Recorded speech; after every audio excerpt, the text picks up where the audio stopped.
मुख्यमंत्री मनोहर लाल ने आंदोलनरत किसानों से आंदोलन समाप्त करने की अपील की।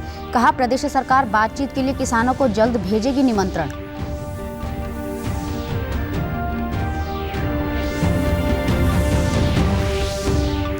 उप मुख्यमंत्री दुष्यंत चौटाला ने कहा, जल्द ही केंद्र सरकार कमेटी गठित कर एमएसपी पर करेगी काम शुरू। आंदोलन के दौरान मरने वाले किसानों का ब्यौरा जुटाकर किसान नेताओं के साथ की जाएगी बातचीत।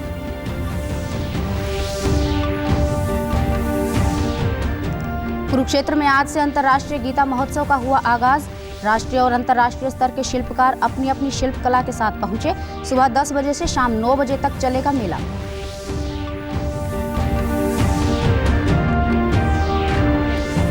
और प्रदेश सरकार द्वारा छात्राओं के लिए शुरू की गई निःशुल्क बस सेवा का छात्राओं ने किया स्वागत। इसे महिला सुरक्षा के लिए सरकार का महत्वपूर्ण कदम बताया।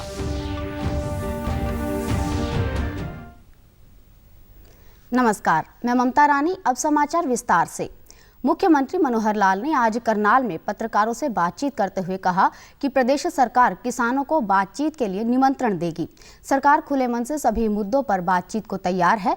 उन्होंने आंदोलनकारी किसानों से एक बार फिर अपील करते हुए कहा कि कृषि कानून वापस लेने के बाद अब उन्हें अपना आंदोलन समाप्त कर देना चाहिए। मुख्यमंत्री ने कहा कि किसानों पर दर्ज मामलों पर उनके साथ जब बातचीत होगी तब इस पर चर्चा की जाएगी। उन्होंने कहा कि किसानों की काफ़ी मांगें सरकार ने मान ली हैं और अब उन्हें अपने घर वापस जाना चाहिए। मुख्यमंत्री ने कहा कि 4 दिसंबर को किसानों की बैठक है, जिसके बाद सरकार अगला कदम उठाएगी। निमंत्रण देंगे उनको। तो लगता है तो समाधान होता हुआ नजर आ रहा है। काफ़ी नज़दीक पहुंची है बात।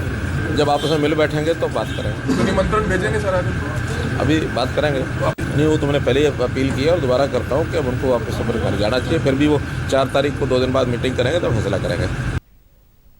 मुख्यमंत्री मनोहर लाल आज रोहतक के महर्षि दयानंद विश्वविद्यालय पहुंचे।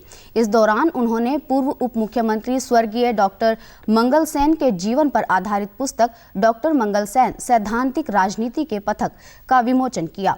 इस पुस्तक को विश्वविद्यालय की डॉक्टर मंगल सेन शोध पीठ ने तैयार किया है। समारोह के दौरान मुख्यमंत्री ने डॉक्टर मंगल सेन को श्रद्धा सुमन अर्पित किए। उन्होंने कहा कि डॉक्टर मंगल सेन की सोच कभी भी सत्ता प्राप्ति की नहीं रही, बल्कि समाज सेवा की रही। इस अवसर पर मुख्यमंत्री ने शिक्षा व मेडिकल क्षेत्र को बढ़ावा देने की बात भी कही। उन्होंने कहा कि प्रदेश के हर जिले में मेडिकल कॉलेज खोले जाएंगे।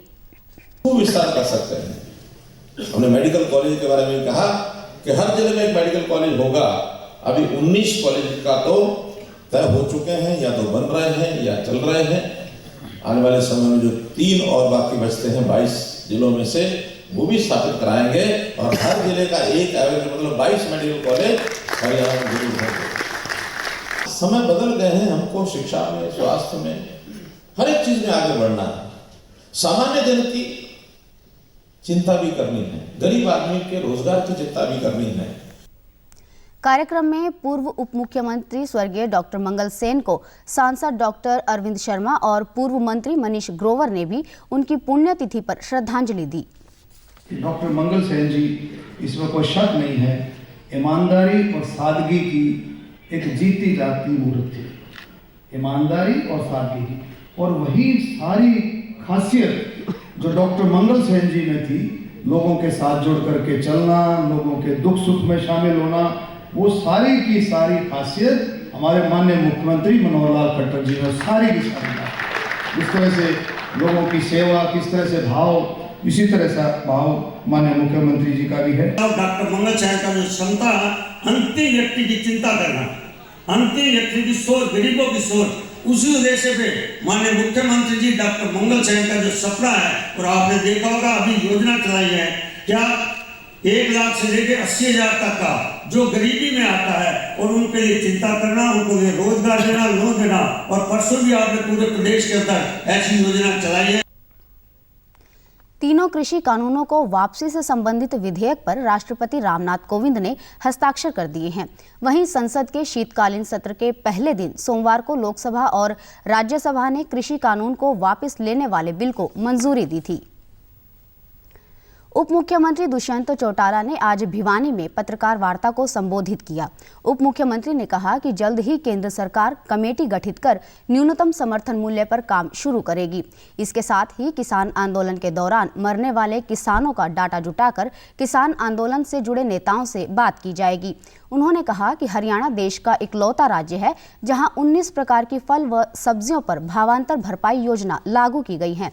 प्रदेश के इस कृषि मॉडल को अब दूसरे राज्य भी अपनाकर लाभ उठा रहे हैं। अगले एक साल में चाहे उनकी फसलें हो पूरी तौर पर MSP पे हमने खरीदी। जहाँ बाजरे की बात थी तो भावांतर भरपाई 600 रुपये क्विंटल प्रति एक किसान जो रजिस्टर्ड था उसके खाते में हमने ट्रांसफर करा। अब तो 19 ऐसी फल सब्जियां हैं जिनको भावांतर भरपाई पे हरियाणा इकलौता राज्य है जो खरीदने का काम कर रहा है। और हमारा ये प्रयास है कि जो हरियाणा का मॉडल तो दूसरे प्रदेशों में भी इसी तरीके से अडॉप्ट किया जाए, जिससे कृषि क्षेत्र को, किसान को और लाभ।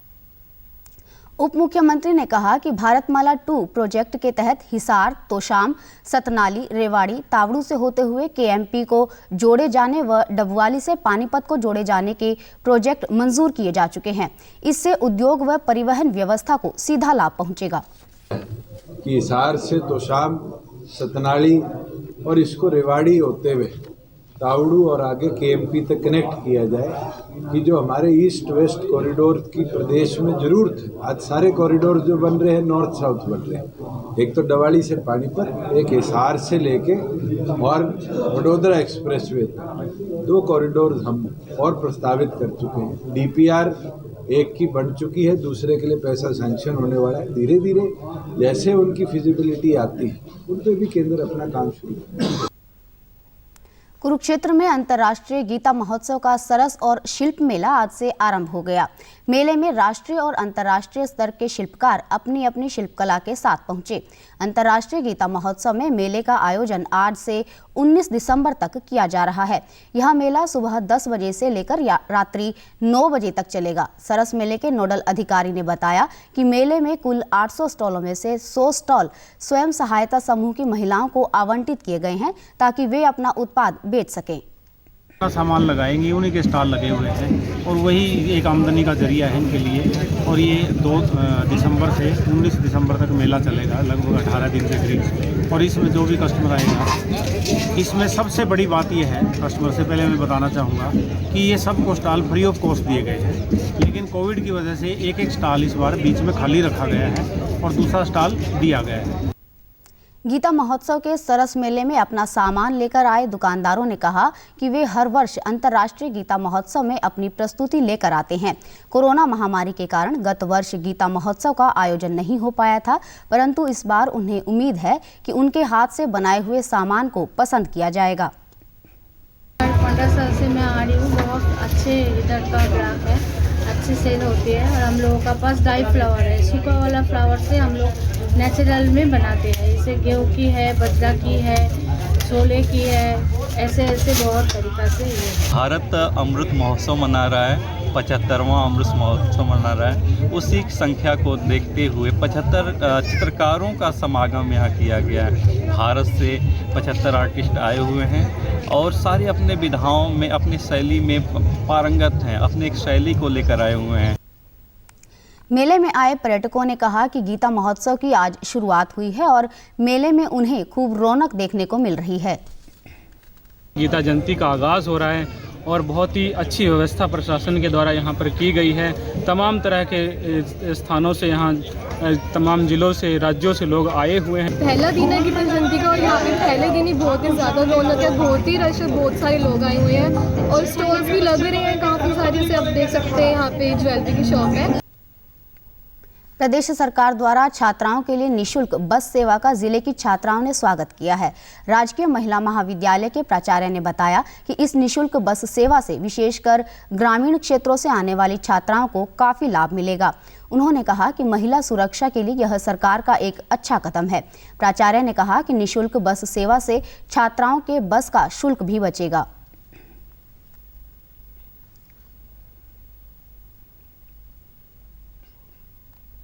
तो ये जो योजना सरकार द्वारा चलाई गई है, फ्री बस सर्विस लड़कियों के लिए, बहुत स्वागत योग्य है।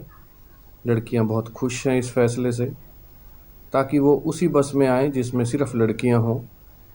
सेफ्टी के लिहाज से भी अच्छा है।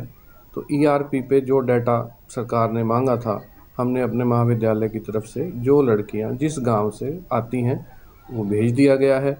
आगे अब शायद रूट मैप बनाया जाएगा ताकि लड़कियों को सुविधाजनक घर से महाविद्यालय तक और महाविद्यालय से घर तक सरकार पहुंचा पाए।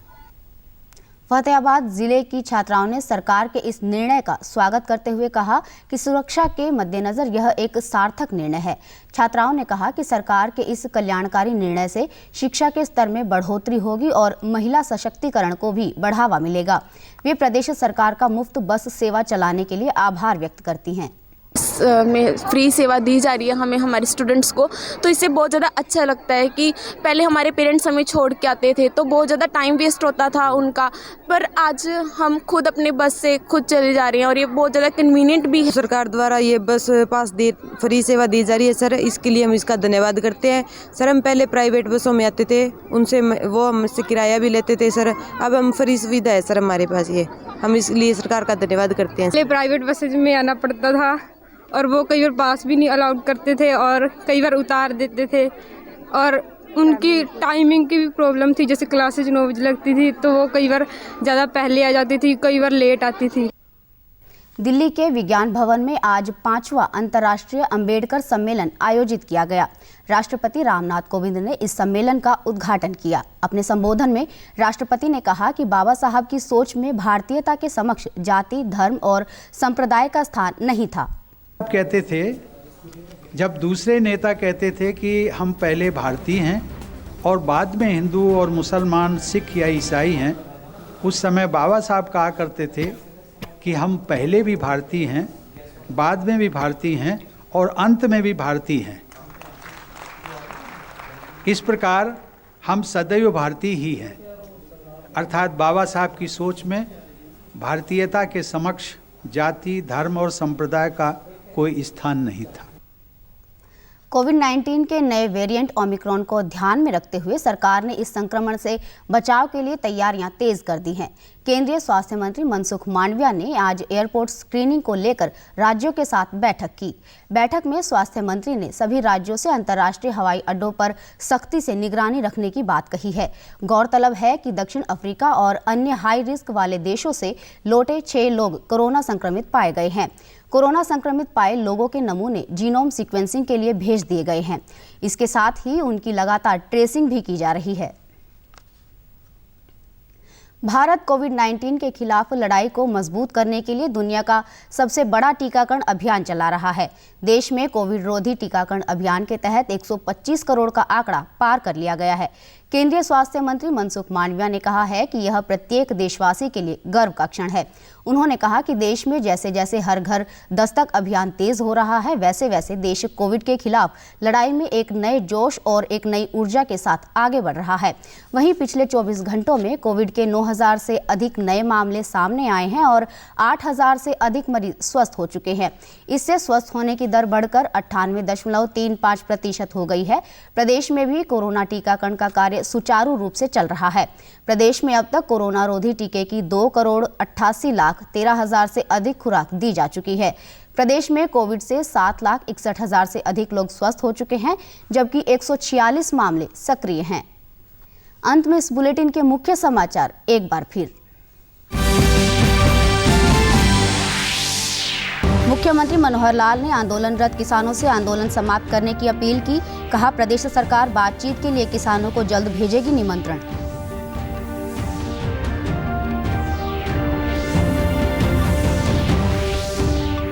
उप मुख्यमंत्री दुष्यंत चौटाला ने कहा, जल्द ही केंद्र सरकार कमेटी गठित कर एमएसपी पर करेगी काम शुरू। आंदोलन के दौरान मरने वाले किसानों का ब्यौरा जुटाकर किसान नेताओं के साथ की जाएगी बातचीत।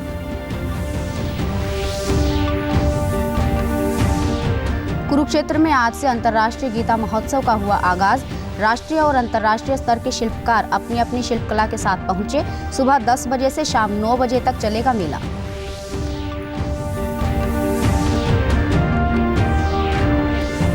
और प्रदेश सरकार द्वारा छात्राओं के लिए शुरू की गई निःशुल्क बस सेवा का छात्राओं ने किया स्वागत। इसे महिला सुरक्षा के लिए सरकार का महत्वपूर्ण कदम बताया।